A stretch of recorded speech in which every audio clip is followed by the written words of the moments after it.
Live right now at the U.S. Capitol, courtesy of EarthCam, where a rare bipartisan move is putting the popular social media app TikTok directly in the crosshairs of Congress.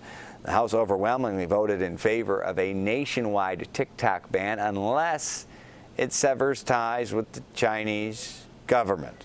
Now, if the bill does become law, it would give TikTok's parent company, ByteDance, 6 months to sell before it's removed from app stores on American soil. Our Scott McFarlane has more on the ripple effects online that could impact what happens next. TikTok has lured 170 million American users with its quick, viral videos.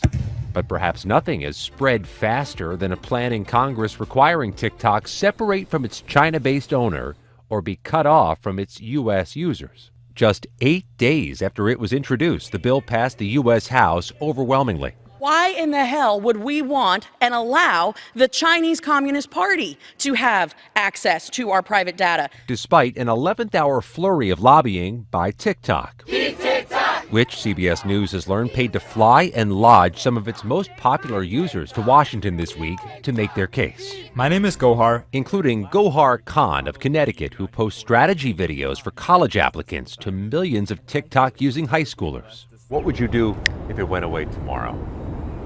I would have to figure out a whole new strategy for bringing customers in. TikTok has launched tidal waves of push alerts urging its users to reach out to their congressperson by typing in their zip code.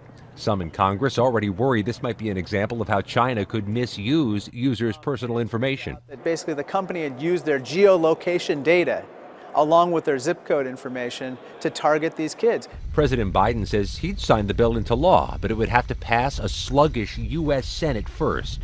Leaders of the Senate Intelligence Committee have expressed support.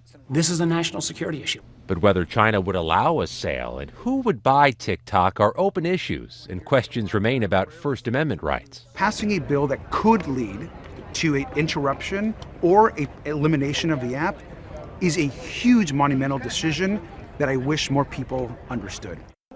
In a statement to CBS News, TikTok says the legislative process was secretive and that the bill was jammed through. They argue because it's a ban.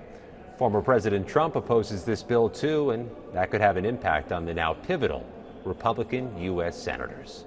Scott McFarlane, CBS News, the Capitol.